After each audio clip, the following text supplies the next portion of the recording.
this is an iHeart podcast. Guaranteed human.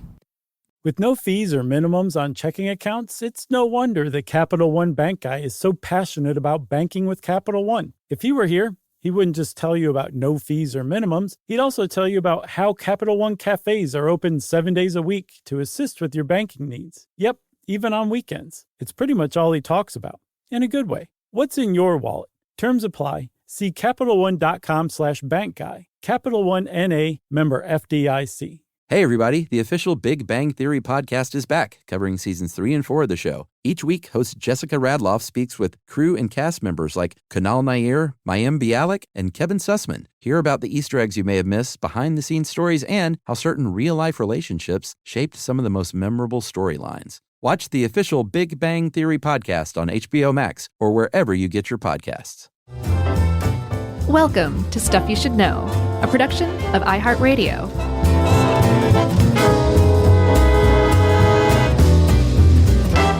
Hey, and welcome to the podcast. I'm Josh Clark, and there's Charles W. Chuck Bryant, and Jerry's here, and this is Stuff You Should Know.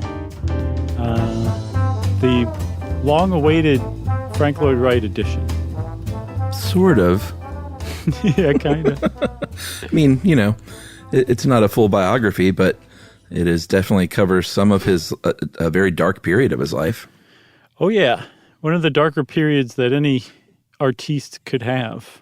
And make no mistake, Frank Lloyd Wright was an artiste. He was an artiste of architecture.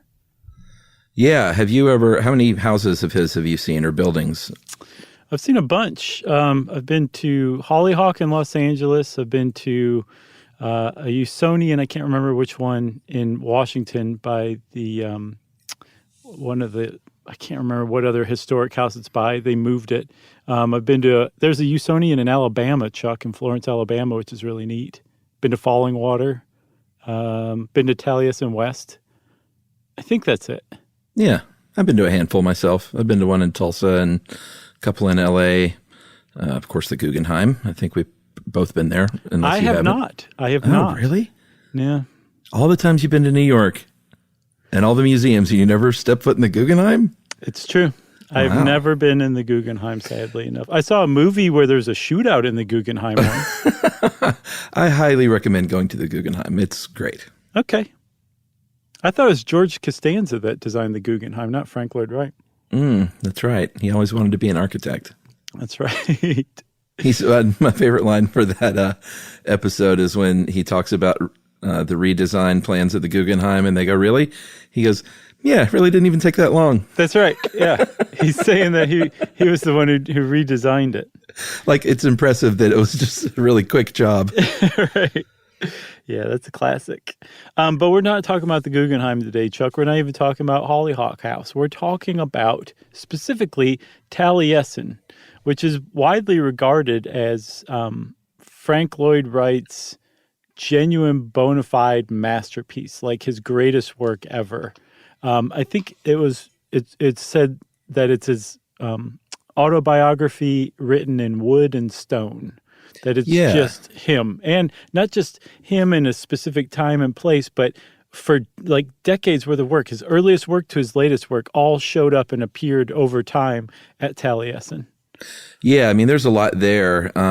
It was his home. At times, it was his studio, a school, an 800-acre estate. Mm-hmm. This was family land. It was his favorite hill in Wisconsin, in the river valley there, where his Welsh grandparents originally homesteaded. Yeah, and so it was very personal to him. So he did things like make the roof so it doesn't leak water into the offices below, like some of his other properties. Exactly. Yeah. He wasn't one to just move his desk, right? Right. So this particular house, and it still is, it's a huge, enormous house. I think it's 21,000 square feet. It's a classic example of what's called the prairie style, which is a style of architecture considered to be the first genuine American style of architecture that Frank Lloyd Wright founded back in, I think, the 1890s, maybe the late 1890s. And it takes its inspiration from the surrounding environment. It's meant to blend in with the environment and work with the environment rather than to dominate it. So there's a lot of horizontal lines, a lot of natural materials, a lot of woodworking. And Taliesin is very much in that style. I think it has 524 windows, which is a lot of windows. And it also has no gutters. There's a lot of cantilevered roofs, which kind of overhang pretty far. So there wasn't necessarily a need for gutters. But I read that Frank Lloyd Wright specifically didn't want gutters because he wanted icicles to form on the eaves of the roof so he could look out of those 524 windows in the Wisconsin winter and see all the icicles hanging. Hey, do you like the prairie homes, that style? Yeah, I do. My problem with Frank Lloyd Wright's work is that it's so dated and old-timey that it almost makes me a combination of scared and nauseous. You know what I'm talking about? Sure. Have you ever looked at a wicker wheelchair from like the turn of the last century? Yeah. You just kind of get the creeps from it for some reason. Okay, you get that same feel. I mean, this, he did the bulk of his work 100 years ago, right? Somewhere in that range. But it was also very technologically advanced, and he was just doing some really interesting stuff. So the way that a very dated, once technologically advanced piece of work can kind of cull that weird feeling out of you. But at the same time, I'm like in genuine awe of the stuff he did. Like Falling Water is one of my favorite houses in the entire world. Sure. I mean, it's gorgeous. It's just amazing. What about you? You like the prairie style? I like them all right. They're fine. Some of them, and I have some here in the neighborhood that pop up every now and then. Some newer builds are in the prairie style. Mm-hmm. And I like them more than some other kinds and less than some other kinds. Let's just say that. You like Craftsman? Well, sure. I live in a Craftsman. That's my favorite. But I like Craftsman too. I think they're good. I love a highly slick modern home. I don't want to live in one, but I love them. I would not want to live in one either. Those are hit or miss with me. Like some of them are just god awful. Some of them are just, when they hit the nail on the head, you're like, wow, that's one of the best houses anyone's ever designed and built. But they miss, it's almost like documentaries and horror movies. There's a lot of them, but only very, very few are truly great. That's my impression of modern homes. Yeah. We're into architecture though, as a couple, Emily and I. We watch a couple of. I thought you meant you and me. Great. Well, us too. It's a triad. Well, I guess throw Yumi in there, and sure. I guess we'd be a quadrad. But we have a couple of shows that we love to watch that are there's one called Grand Designs on Netflix that I highly recommend. Mm-hmm. And oh man, what's the other one? There's this not a married couple, but a pair that travels the world. The Great British Architecture Bake Off? No, that's not it. I can't remember what it's called, but Grand Designs is really good. I mean, and they follow these, sort of impossibly built houses designed and built by these incredible lunatic dreamers who are obsessed with sort of a thing. It seems to be the common thread is these obsessives. And it leads to something beautiful and great, usually. For sure, yeah. So one of the things about Frank Lloyd Wright is that he is, including during his lifetime, he's considered one of the greatest architects to ever live. Certainly the most popularly well-known, maybe, I guess you'd put it. Like anybody who's ever heard of any kind of architecture, even vaguely, is probably familiar with Frank Lloyd Wright. Agreed. So when he put all of himself into Taliesin, he was building a home for himself, and I think it was completed in 1911. And it's worth pointing out, he was returning to his childhood home, to the valley where his clan settled. If you look around Spring Green, Wisconsin, everybody's got the name Lloyd in there somewhere. His maternal ancestors settled that area. And he was literally building on this hill, his favorite hill when he was a child, like you were saying. But he was doing this in the midst of one of the biggest scandals any architect's ever gone through. Yeah, so as you'll see through this show, and if you know anything about the man, Frank Lloyd Wright had a bit of a wandering eye and a bit of a philandering habit. and he had an extramarital affair with a woman named M-A-M-A-H, Mama Borthwick, huh? I don't know. I've been testing it out too. I said Mama. Sure. Borthwick, and she was, they met in 1903. Wright was in his mid-30s at the time. He was already really famous as an architect, and he was commissioned to design a house for her and her husband, Edwin Cheney. And they were, it was going to be built there in Wisconsin, pretty close to Chicago, where Frank Lloyd Wright was at the time. She was pregnant in her mid-30s at the time with her second child, and got really involved in sort of working with Frank Lloyd Wright very closely. And that sort of, the classic story, at first it starts out platonic, one thing leads to another, and before you know it, they're bumping uglies. That's right. Smashing, as the younger kids say, from what I just heard that for the first time the other day. Didn't know that was a thing. So it's a thing now. So Frank Lloyd Wright, by this time, had 6 kids of his own, and he had made a name for himself, like around Chicago, building homes, designing homes for the well-to-do, especially in the Oak Park neighborhood. Apparently, just between 1900 and 1910, he designed 50 prairie houses. So he'd made a name for himself. But apparently, by the time, I think 1908 was when 1907, when they started their affair. By the time 1907 rolled around, he was getting kind of tired of doing the same thing. It's kind of like he was cursed. Like this school of architecture that he developed was so popular that that's all anybody wanted, and he had gotten bored with it by that time. So he seems to have been unfulfilled professionally and kind of took it out on his family in about the worst way you could possibly take things out on your family, short of cutting them up with a machete. By 1908, it was a pretty much well-known open secret in Chicago and of that high society in Chicago that this affair was going on. And he was sort of looked down on from his friends and his neighbors and his peers, different colleagues. His poor wife, Kitty, was long suffering because she kind of stood by his side anyway. And he realized that he really wanted to leave his family. And he did so. He said, I did not know what I wanted. I wanted to go away. And he did. In September of 1909, Frank left with her, went to Europe, left his wife and his 6 kids behind. And here's one of the more selfish quotes I've ever seen from a husband and father. And this was in his autobiography. So when family life in Oak Park in that spring of 1909 conspired against the freedom to which I had come to feel every soul entitled, I had no choice. Would I keep my self-respect, but to go out a voluntary exile?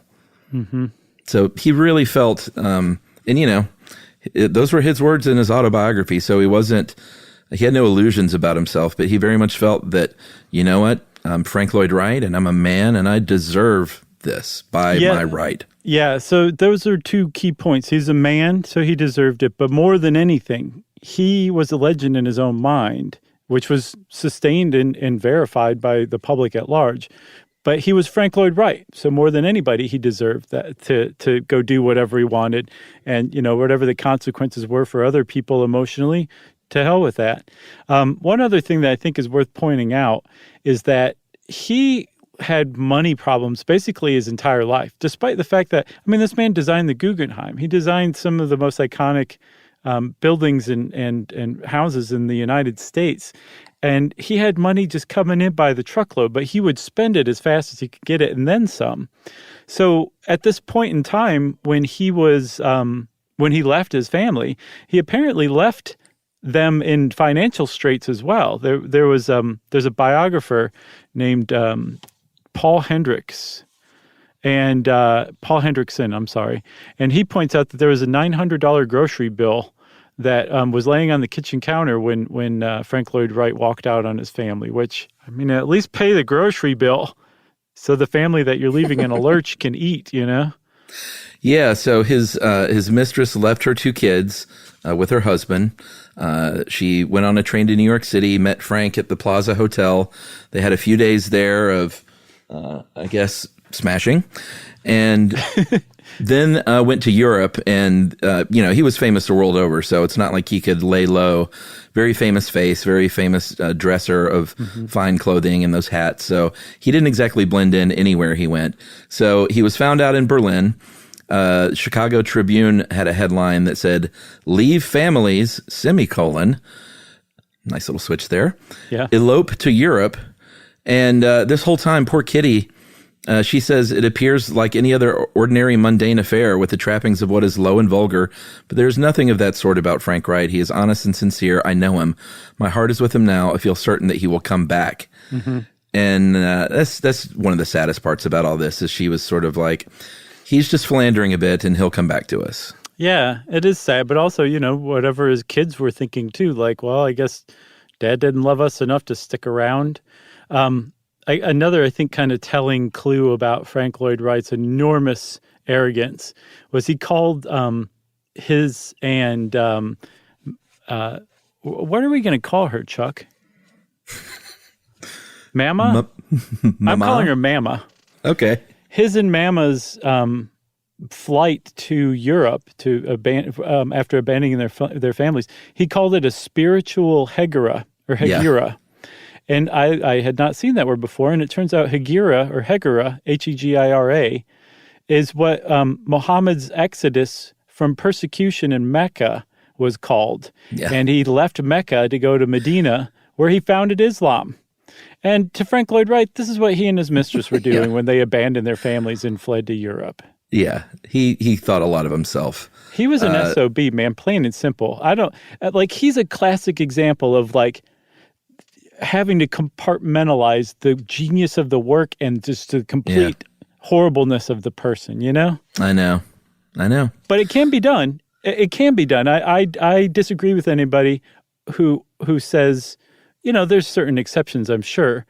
But anybody who says, well, this person held some pretty terrible views, so we shouldn't pay any attention to their work from that point on, I disagree with that. I think that there are tons of exceptions to that rule, although there are tons of exceptions to the exception to that rule too, if that's not confusing enough. Well, I think it's a personal decision. If someone wants to never gaze upon falling waters again, then that's their choice. Totally. It's not like I'm going to, grab them by their hair and making them look.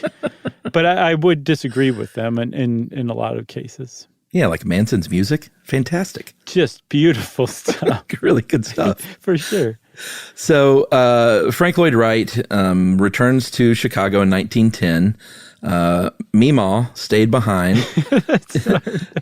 She stayed there in Europe for another year because she was getting a divorce from Edwin Cheney. And so she stayed there wrapping that up. Frank moved back with Kitty. He had no intention of staying. And I think it was pretty clear to Kitty at this point because she said, Mr. Wright, I wonder if he made her call her that. Mr. Wright reached here Saturday evening, October 8, and he has brought many beautiful things, everything but his heart, I guess, and that he has left in Germany. Yeah, but he came back a bit of a pariah. Oh, just a tad. They were pariahs before. There was a woman who grew up living next door to Mama and her children, and she, years later in her diary, recounted a time when her mom refused to give Frank Lloyd Wright cream when he came over from next door to borrow some, and said that they were sinners and she wasn't going to help them out at all. So when they left for Europe, made headline news for leaving their families, and then he returns, moves back in with his family, just long enough to plan his next home for him and Mama. The people in his social orbit did not take very kindly to that. Professionals, neighbors, friends, gossip columnists, basically everybody in the Midwest who had anything to do with anything, rejected him and Mama. Yeah, and to boot, when he gets back, because he needed seed money for his new home, he had a benefactor named Darwin Martin, and he said, hey, listen, I want to build this great cottage, and this affair is long over, and this is going to be a cottage for my mom, and I promise it's not going to be our little smash shack, and so give me $25,000 to get this project going. He got it. He moved into the home with his mistress, and I think by Christmas 1911, they were officially living together there in Green Spring. Yeah, he said, "Thanks, chump. Thanks for the money." And because just trashing Frank Lloyd Wright as a person is a lot of fun, I want to add this detail too. Darwin Martin, his benefactor, over the course of Frank Lloyd Wright's career, lent Frank Lloyd Wright $75,000 total. And when the stock market crashed in 1929, Darwin Martin lost everything. Like, he was flat broke. Went from an extraordinarily wealthy man to just flat broke for the rest of his life. Frank Lloyd Wright never repaid any of that money, but he made sure that when his autobiography came out, that Darwin Martin got a free copy. Oh, that's nice. Yeah, he really pulled that out at the last minute, didn't he? All right. So let's take a break, and we'll come back and talk about things taking a turn for the worst a few years later in August of 1914. Stuff you should know. Josh and Chuck. Stuff you should know. The springtime thaw is finally here.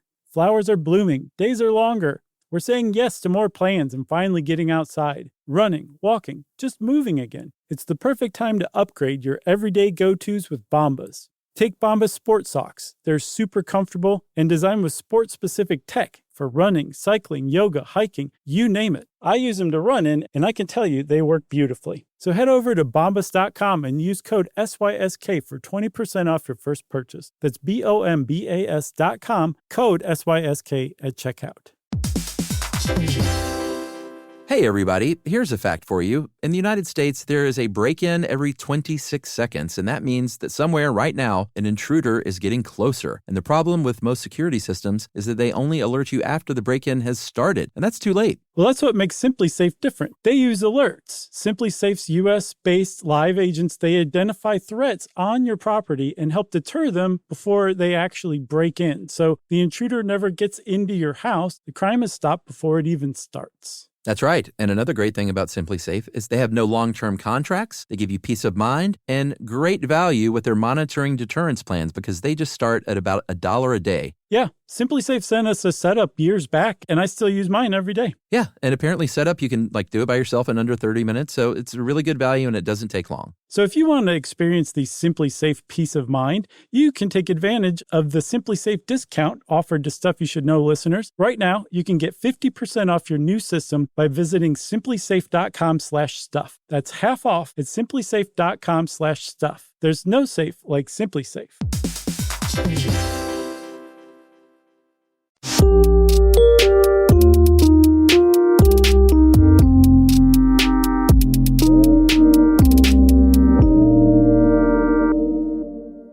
Okay, Chuck, so let's just go ahead and get in the Wayback. Well, I don't want to see this. We'll just talk about it. We'll leave the Wayback Machine out of this one, okay? So Sure. on Saturday, August 15th, 1914, around lunchtime, actually exactly at lunchtime, Mama Borthwick, Frank Lloyd Wright's mistress, longtime mistress, was sitting down for lunch on a terrace at Taliesin with her two kids.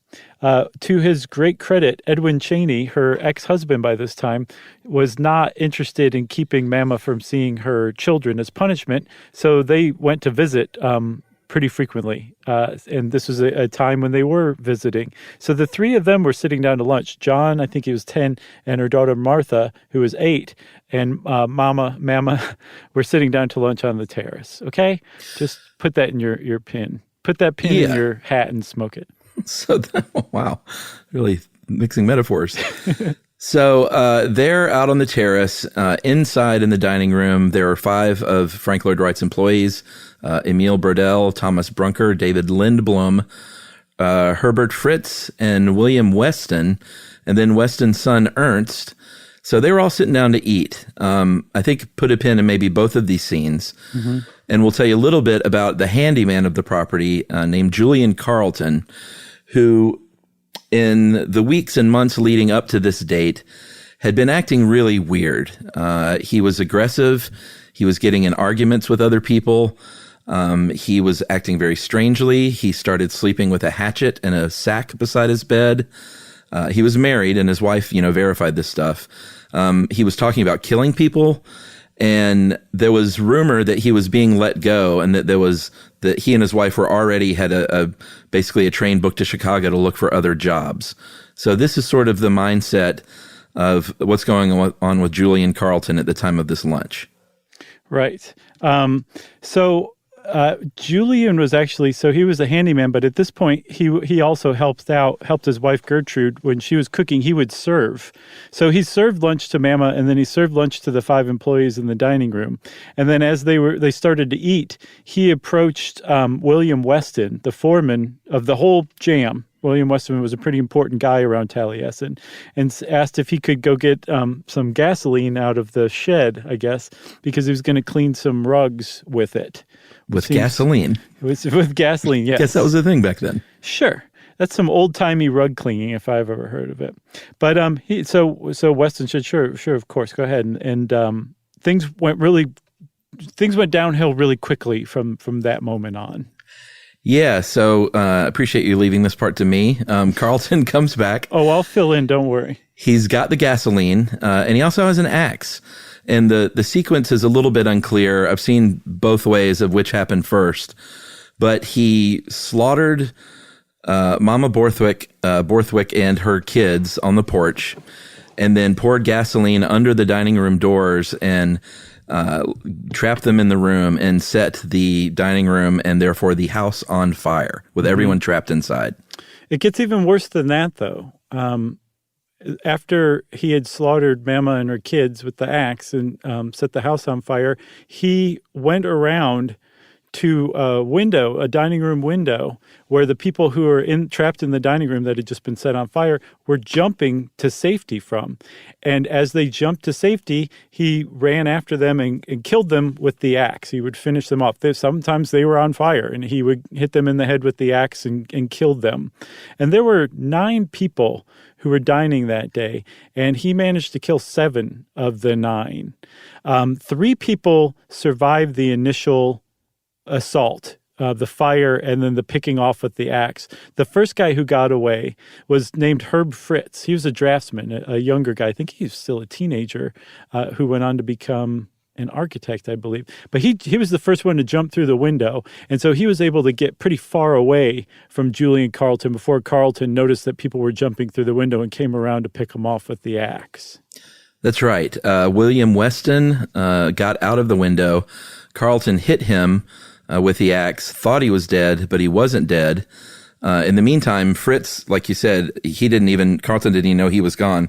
So he actually managed to get to the neighbors and contact authorities, which ended up sort of saving a lot of the house because they helped put it out. And the other guy who managed to at least get out the window was David Lindblom. He escaped with Fritz. So Fritz and Lindblom, like when they ran to that house, it was like a half a mile away, which is really significant that Lindblom was able to do it because he was burned so badly that he died from his burns. And yet one of the last things he did on earth was to run a half a mile to get help at the nearest house with a phone. Yeah. So, people get there, they put out the fire. Hours later, Carlton was discovered in the basement of the house in an asbestos-lined boiler room. Mm-hmm. He went down there to die in the fire, but also doubled up by drinking a bottle of hydrochloric acid to make sure he did the job, and neither one of them worked. He actually survived both of those things. I actually saw that he was in the furnace because he was trying to survive the fire. And he didn't drink the acid until he knew he was discovered. Oh, see, I saw the opposite, that he went down to the furnace because he wanted to die in the home. Huh. Yeah. The reason the furnace made sense to me, or that he was trying to survive in the furnace, was that if he couldn't escape from the house, that would be the safest place because it was the middle of August and the furnace wasn't on. So it would have conceivably protected him, or else it would have turned into that bronze bowl torture thing. You know, the bronze bowl that you put a human being in and light a fire under the bowl? Yeah, I remember that. Sounds like a pretty horrible way to die. Either way, yes, it should be restated that Julian Carlton drank what he thought was a lethal dose of hydrochloric acid. Like, that's how he chose to try to end his life. Yeah, so there was never any motive really rooted out.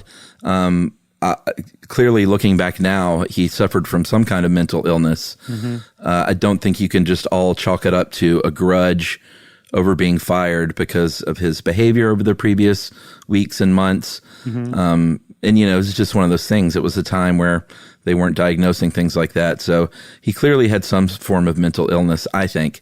And they never conclusively determined a motive. But like I said, his wife testified that said, we were headed to Chicago. We were going to get work. And he ended up dying. But he couldn't eat, basically, because he had torn up his stomach lining and his throat so badly with that hydrochloric acid. He died 7 weeks later in jail from starvation. Yeah, another interpretation I saw is that he had purposefully starved himself because the acid didn't work, that it wasn't just that he couldn't eat, but that he wouldn't eat, and that he died from self-imposed starvation. Either one's pretty terrible stuff. Just a brutal, brutal crime. Yeah, and I agree with you. I think he clearly was mentally ill, not just from the act that he carried out, but also the fact that he'd been ranting and sleeping with an axe for weeks leading up to it. But I think his perceived treatment or outright treatment around Taliesin, coupled with the idea that they had been dismissed and that was going to be their last day, is I guess what drove him over the edge. Yeah, so Frank, you mentioned, or you've noticed we haven't mentioned him. He was in Chicago at the time. He was working, kind of finalizing everything on the construction of Midway Gardens there in Chicago, working with his son, John Lloyd Wright, who is his second oldest. And in the autobiography of John Wright, called My Father Who Was on Earth, said he remembered an unnatural silence when the phone call came in, except for his father's labored breathing. And then he came back in the room and said, "What's happened, Dad?" And his father said, "John, a taxi. Taliesin is on fire." Right. And if you're not too big on Frank Lloyd Wright, you might be like, well, what about the people who were murdered? In his defense, he apparently hadn't learned about that yet. And he learned that there were some gruesome, grisly murders of a lot of people he cared about, but from reporters who were shouting questions to him as he was going to the train station to take the train from Chicago over to Spring Green. Yeah, so Chicago newspaper headline reads, "The End of Lawless Loves." Sort of a sensational and cold way to treat these murders, I think. Yeah. But they had been all over their affair for years now. And then, Chuck, one other thing about Julie and Carlton. Have you ever been on that site findagrave.com? Yeah, sure. Okay, so I was on findagrave.com. Part of the purpose, for those who don't know, is like to kind of memorialize, like leave a tribute or something to the person, the dead person. And sometimes it's very sweet, but other times it's very awkward. And this was an awkward case because there was like a little icon that clearly shows up on every page on Find a Grave. But it said, "What's one thing you'll always remember when you think of Julian?" I'm like, probably the axe murder / arson. A killing of 7 people. See, I would have put. That's what I'll always remember. He could really get a stain out of a rug. Right, with gasoline. Yeah, very, very good at that. You want to take a break? Yeah, let's take a break and we'll talk a little bit about Frank's later years right after this. Stuff you should know. Josh and Chuck. Stuff you should know.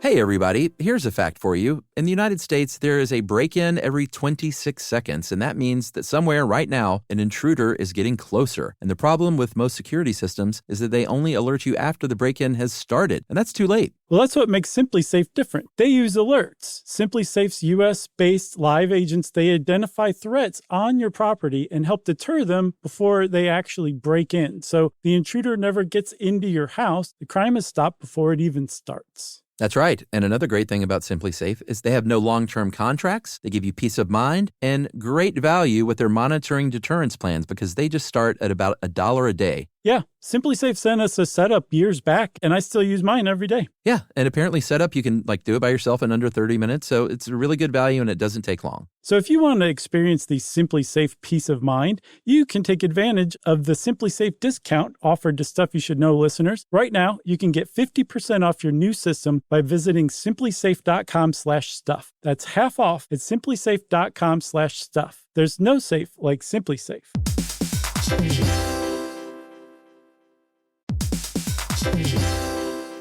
Work can be a little weird. One minute you're in a meeting that could have been an email. The next you're trying to decode corporate jargon that somehow means nothing. And don't even get us started on the quick sync that turns into a 45-minute deep dive.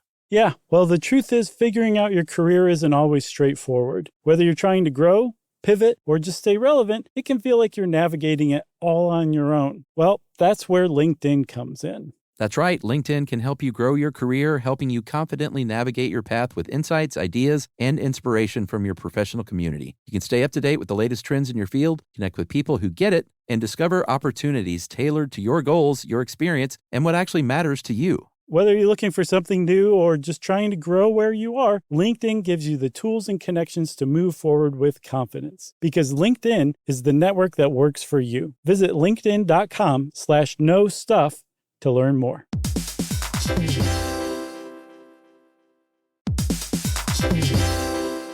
Hey everybody, we're here to talk to you about Wayfair, who believes that spaces should be functional, they should be comfortable, they should be well-designed, and they can be well-designed by you with their help. Your updated space should feel more comfortable, inviting, and practical for everyday use. And we're talking about outdoor seating. We're talking about grills. We're talking about major appliances. If you need storage solutions, Wayfair can help you out. Patio lighting, rugs, decor. It is your one-stop shop for home. Yeah, I mean, it's getting nice out, so it's time to think about living outdoors for the next few months. And Wayfair knows that outdoor furniture, it's heavy, it's intimidating to assemble. So Wayfair has stepped in and said, we're going to handle the hard part so you don't have to. That's right. You can shop Wayfair Verified, your shortcut to the good stuff. And that means their team of product specialists are going to vet everything by hand using a 10-point inspection, testing things like, quality materials, functionality, and features, and even how long it takes to build that piece of furniture. And the overall experience save time, reduce hassle, and improved convenience. Patio season is here, and these deals won't last. So head to wayfair.com right now to get your outdoor space ready for way less. That's WAYFAIR.com. Wayfair, every style, every home.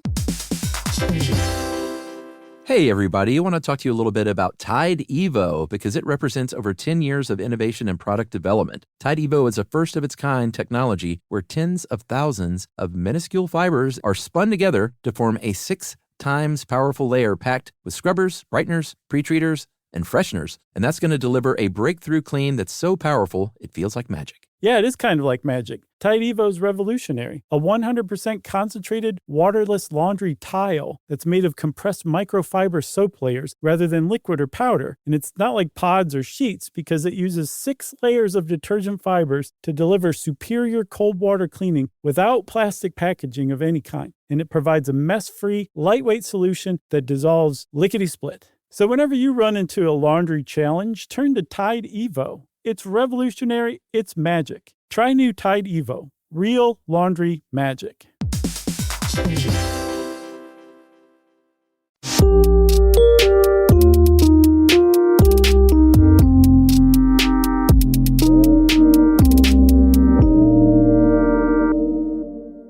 So this murder really, and of course the fire, really took a toll on Frank Lloyd Wright. For the next 20 years, he really struggled with his work. He struggled for his freedom from the press, obviously. Mm-hmm. He was always in the press, but it was worse now than ever.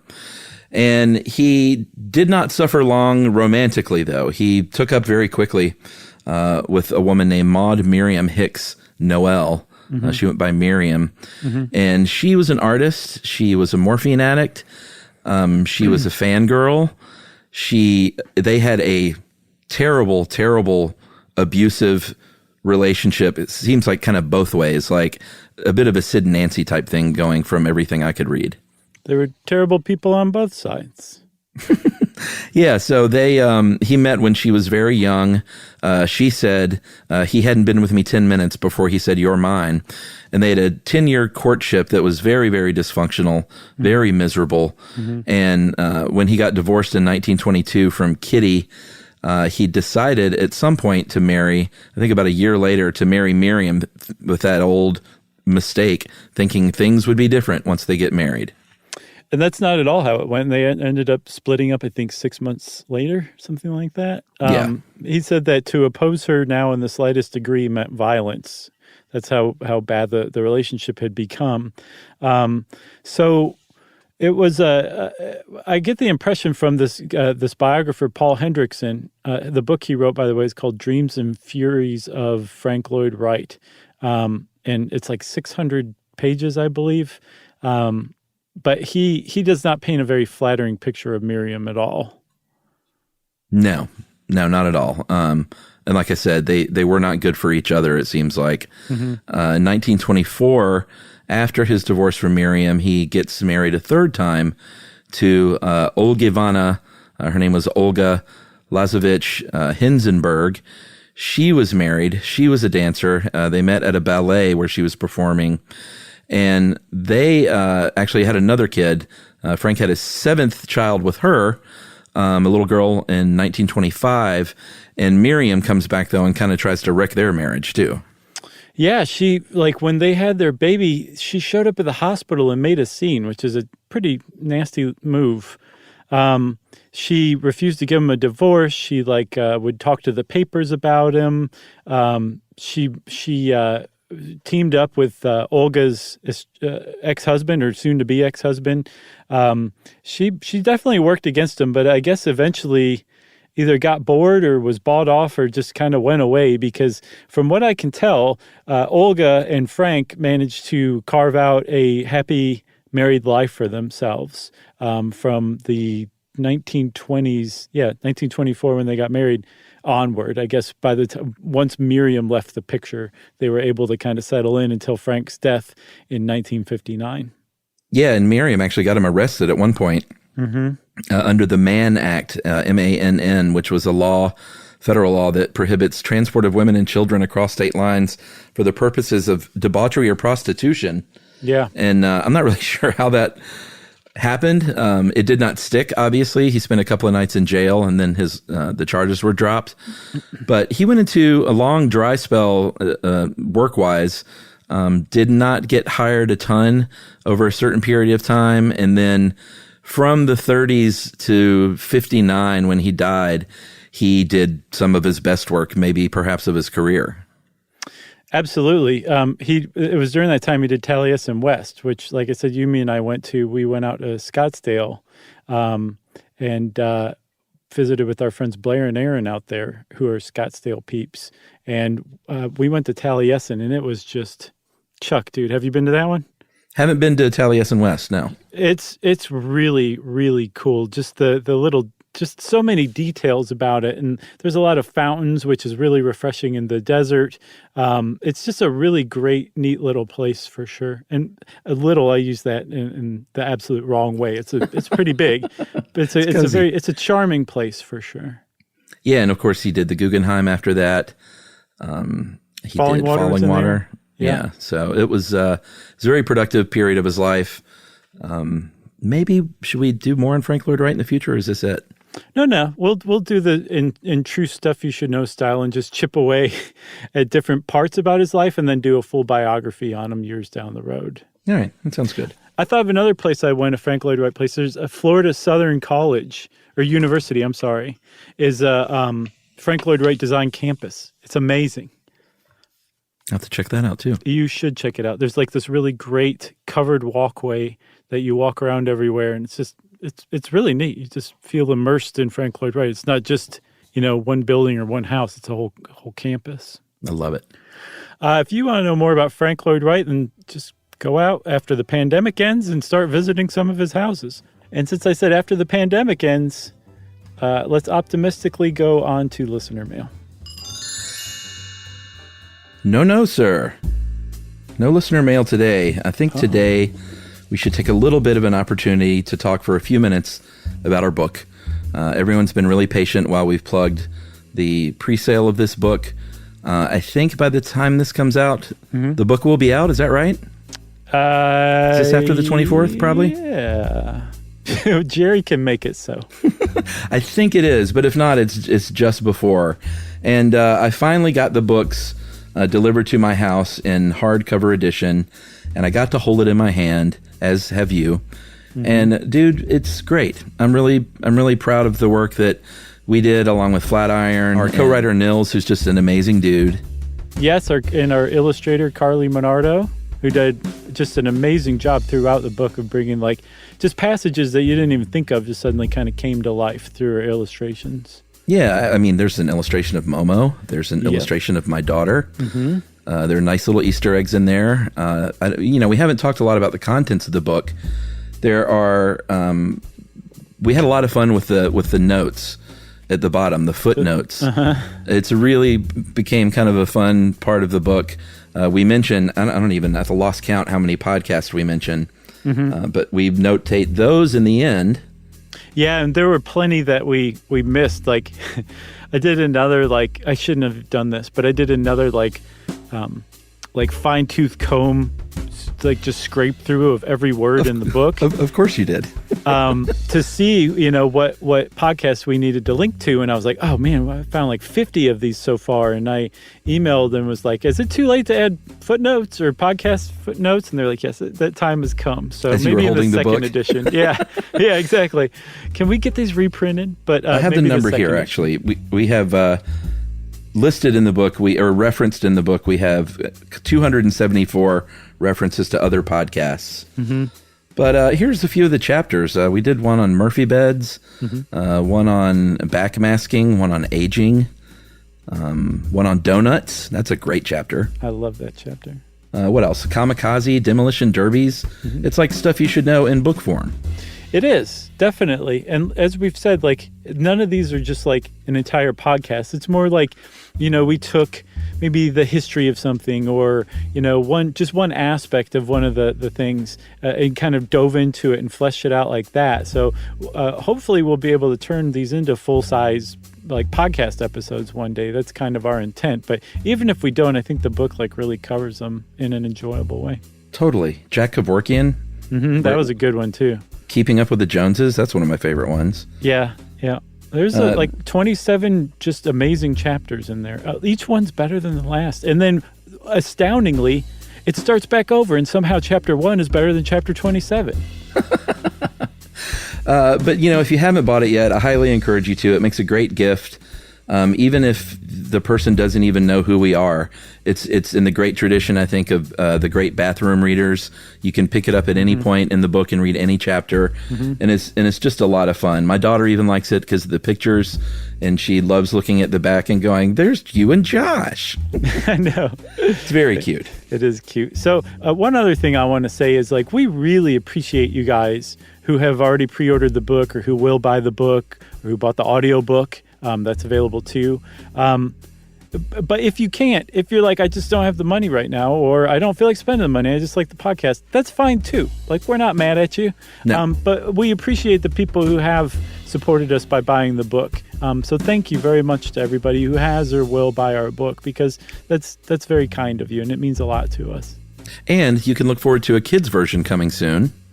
Yes. Right? Yeah, eventually we're taking the same 27 chapters and kidifying it, but without being patronizing. So yeah, that'll be a really swear cool words. Book. Right. No, we're taking the swear words out. The chapter on Mezcal didn't make the cut in the kids' book. I know.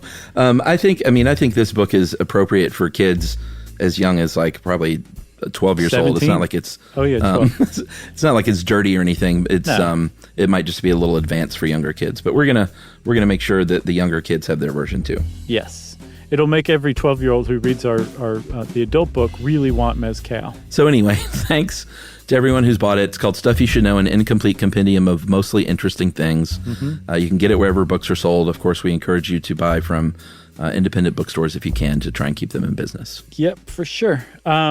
I guess that's it, huh? That's it. Okay, well, thanks, everybody, for hearing us out about our book spiel. And if you bought the book or the audiobook, thank you. If you can't, again, we love you anyway. So don't worry about it. And if you want to get in touch with us, you can send us an email to stuffpodcast@iheartradio.com. Stuff You Should Know is a production of iHeartRadio. For more podcasts from iHeartRadio, visit the iHeartRadio app, Apple Podcasts, or wherever you listen to your favorite shows.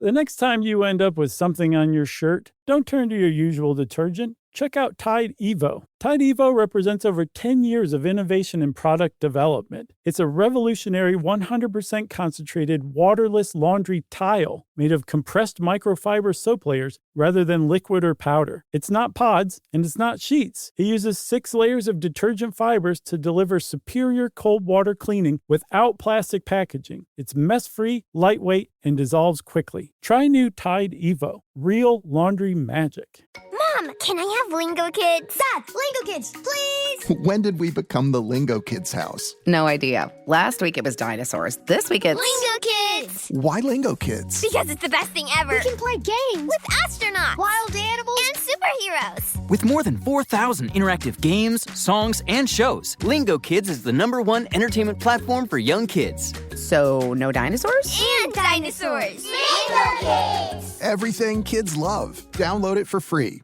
This is an iHeart podcast. Guaranteed human.